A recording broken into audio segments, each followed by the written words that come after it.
انا جوزي واحده ست بس ناقص له ضفيرتين. ما تستغربيش، والله جوزي ما ينفعش يتقال عليه راجل لا من قريب ولا من بعيد. اصل الرجاله ليها صفات، والصفات دي مش فيه اطلاقا. من يوم ما اتجوزته وانا عارفه ان هو المدلل المدلع اللي مفيش غيره على الحجر. كان بني ادم مش شاطر في دراسته، لكن اهله كانوا وراه بالزق. كان طبعا ضامن وعارف ان يوم ما يجيبش مجموع هيدخل كلية خاصة. وفضل ابوه من هنا لهنا يفضل وراه ويحفزه ويديله اي تحفيزات ممكن تتخيلوها في الدنيا عشان ينجح ويبقى عليه العين، لحد ما ربنا كرمه في الثانوية العامة بمجموع ما كانش بطال قوي، بس ما يجيبش الكلية اللي ابوه هيموت ويدخلها له. اصل ابوه صيدلي كبير وعنده صيدلية كبيرة جدا ومعروفة جدا، مش صيدلية واحدة، ممكن تقولوا 3 4 يعني.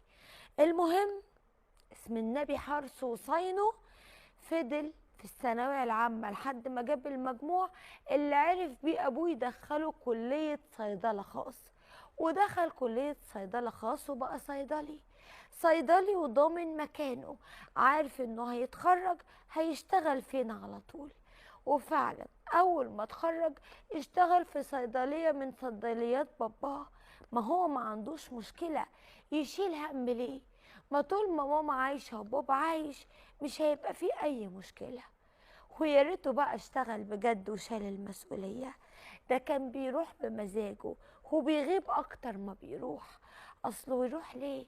ما ملك بابا ومحدش هيكلمه ولا يقوله حاجة. وكل ما بيحتاج حاجة بيلاقيها وبيجيبها. مرتبه بيوصله كل أول شهر كأنه كافح واشتغل حتى لو ما اشتغلش. ولو أبوه اعترض ولا اتكلم تطلع أمه وتاكله كده وتقول له عايز من الواد ايه؟ مش كفاية انه اجتهد وذاكر 5 سنين في كلية صيدلة؟ وهو ربنا يعلم وحده هو كان بينجح ازاي. المهم، مش هطول عليكم، لكن مش الكارثة في كده. الكارثة اني اتجوزته وافتكرت ان هو عنده مشكلة في انه كان متدلع او مدلل. لكن لما يتجوز ويشيل المسؤولية زي ما كنت بسمع الناس بتقول حياته هتختلف. كنت فاهمة ان انا هسند على راجل، لما عاوز حاجة هقوله يا جوزي اعملي سويلي، ودي الولاد هات الولاد. لكن مفيش الكلام ده عندي خالص. جوزي ما يعرفش اي شيء عن الرجولة، ملوش علاقة بيا اطلاقا. لما اجي اطلب منه طلب يقولي لا، انا ما تعودتش على كده. اللي انت عايزة تعمليه اعمليه، واللي تقدري تعمليه تعمليه، واللي ما تقدريش محدش طلب منك. لما يجي صنايعي في البيت واي حاجة باظت في بيتي، البيه بدل ما يقف هو مع الصنايعية يدخل ينام ويفتح التكييف وينتخ على الاخر ويقولي خليك انت معاهم. اقول له يا راجل خلي في عينك خصوة ملح، ازاي انا اقف مع صنايعية رجالة؟ يقولي يعني هم هياكلوكي؟ لدرجة ان معلش بقى ربنا يسامحني، مرة ألفت ان النجار وهو بيصلح الدولاب بقى يبصلي بصات مش حلوة. قلت انا احرره عشان بعد كده لما يجي حد يقف هو معاه. لكن لقيته بيقولي عادي اعملي نفسك مش واخدة بالك، هو انت يعني هتبصي لحتة نجار؟ قلت له والله النجار ده لو في نخوة ورجولة ممكن اي ست تبصله. ما حطش كلامي في عين الاعتبار، وقلت معلش كسل يجيب الدليفري او انا اتصل اجيب حاجات، ما يرضاش يقابل الدليفري، يفضل قاعد وملوش علاقة. روحي افتحي، مهما كنت لابسة ما يروحش يقول لي انت لابسة ايه ولا ازاي هتفتحي كده. في مرة استفزيته وكنت لابسة بيجامة قط وقلت له تمام هقوم افتح، ما سألنيش هو انت هتفتحي كده ولا لا. اهم حاجة انه يفضل قاعد في مكانه والحاجة تجيله لغاية عنده. كل الايام عنده عبارة عن اجازات، لو رحنا مصيف ولا اي حاجة يحب يكبر دماغه، يفضل قاعد يتفرج على التلفزيون او ينزل البول او نجيب له الاكل لحد عنده. بني ادم غريب ما بيتحركش، بني ادم ما عندوش اي احساس بالمسؤولية. ولادي انا اللي بودي التمرين، انا اللي بودي المدارس، انا اللي بعمل كل حاجة. ولو لومته وقلت له انت ايه دورك في حياتنا، فينك انت من وجودك كراجل في حياتنا، يقول لي انا مش مقصر في حاجة، ايه اللي بتطلبيه وما بيجيلكيش؟ قلت له القصة مش فلوس، ويا ريتك الفلوس دي انت تعبان ولا شقيان بيها، ده لولا بابا ما كانش بقى حيلتك حاجة. يقول لي مش مسؤوليتك، مالكيش انك تتكلمي الفلوس بجيبها منين، خير ربنا كتير، وابويا ربنا رزقه وفاتحها عليه، وانا واخواتي طول عمرنا متهنيين ومتدلعين، هتيجي انتي بقى وتبصلنا في عيشتنا؟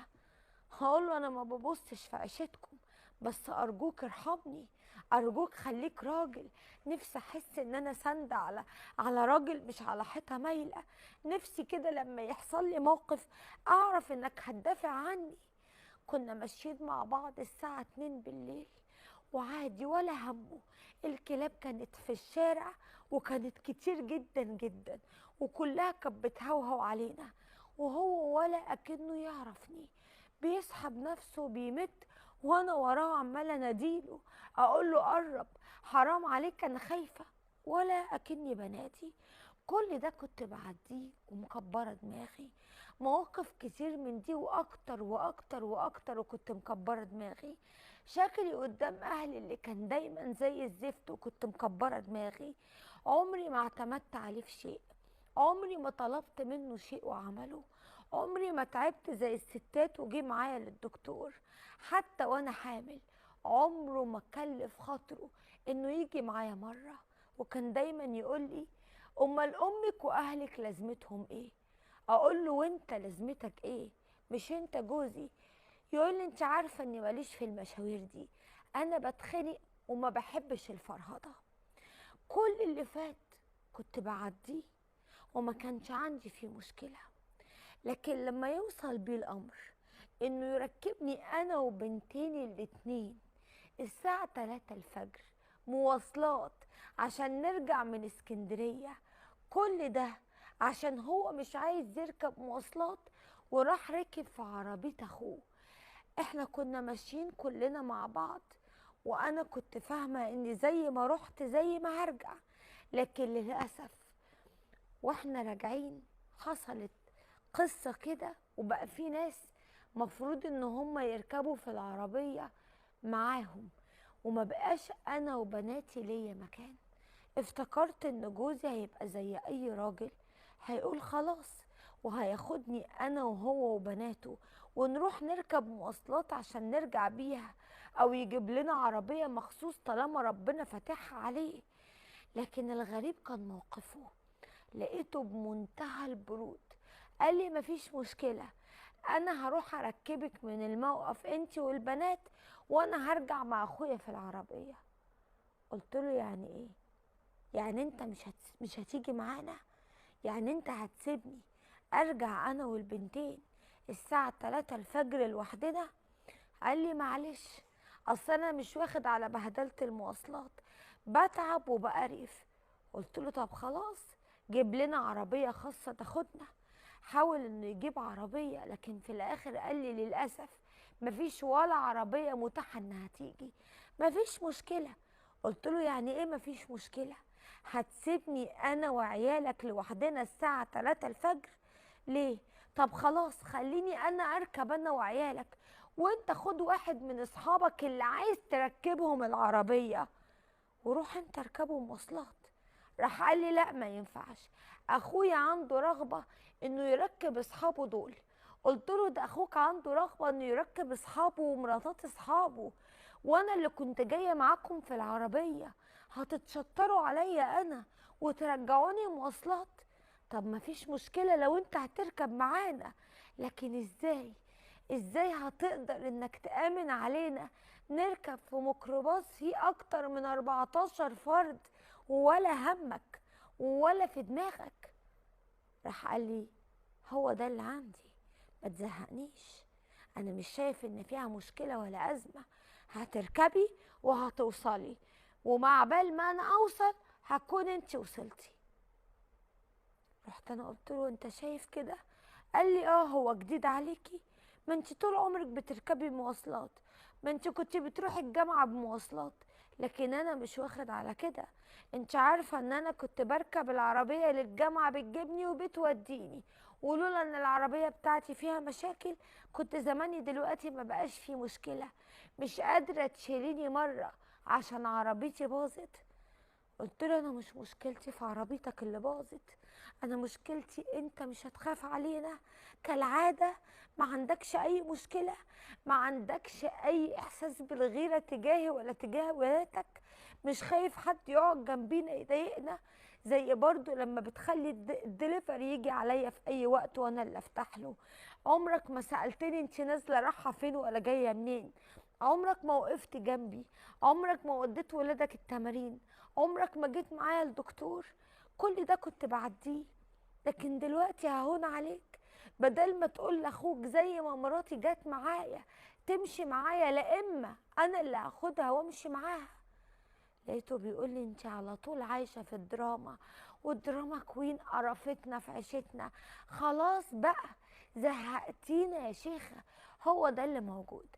روح اركبي انت والبنات وحتى مش هوصلكم. افتكرته بيهزر، وافتكرت اني مش ههون عليه، لكن فعلا سابنا وحتى ما وصلناش. وخدت بناتي الساعة 3 الفجر ورحت ركبت من الموقف. ولاد الحلال كانوا أحن عليا منه. ولاد الحلال وقفولي وبقوا يساعدوني ويطلعوا لي شنطي ويطلعوا لي بناتي، وانا بقيت ماشيه طول الطريق مفطوره من العياط، مش قادره اصدق ولا اتخيل ان انا معايا بني ادم بالمنظر ده. وكل القصه انه قادر يصرف علينا ويعيشنا كويس. حتى لو قادر يعيشنا كويس، يا ترى دي حاجه ممكن نتجاوز عنها؟ يا ترى فكره ان انا اعيش مع بني ادم ملوش وجود، مش راجل، ما بيغيرش عليا، ما بيخافش عليا، ما عندوش اي احساس بالغيره تجاهي، مستعد ان اكلم اي حد وفي اي وقت طول ما هو مرتاح، مش ما عندوش اي مشكلة، اعمل اي حاجة، انزل اي وقت، اواجه اي حاجة، المهم ان هو يكون قاعد مرتاح في التكييف وقاعد بيتفرج على التلفزيون، قاعد مع اصحابه. اهم حاجة اللي يجي على دماغه بس، ما يهموش غير نفسه بس. عشان كده انا بعت اقولك قوليلي اعمل ايه. ولاده نفسهم اللي هم بناتي شايفين ان ماما وبابا هم راجل البيت. لما بيجوا يطلبوا اي طلب بيجوا يقولوا لي انا. لما بنت من بناتي بتتعرض لاي حاجه في المدرسه، استدعاء ولي امر، ما بتروحش لباباها، بتيجي تقول لي يا ماما عايزينك بكره. الناس كلها فاكره ان جوزي مسافر، محدش متخيل ان جوزي موجود. انا هتجنن بشوف اختي وبشوف الجيران وبشوف اي ست بعرفها جوزها ليه دور في حياتها، جوزها ليه دور في حياة ولادها، بيودي وبيجيب، بياخدهم يقعد معاهم، بيفتح هو باب الشقة، بيكلم هو صح لمم القمامة، بيكلم هو الدليفري، بيكلم السوبر ماركت، بيكلم كل الناس اللي بيجوا ممكن يخبطوا على باب الشقة. لكن جوزي لا، جوزي لا. فقوليلي اعمل ايه واتصرف ازاي وما اخربش بيتي زي ما اهلي بيقولولي، ولا اجيب عليها واطيها وساعتها انا اللي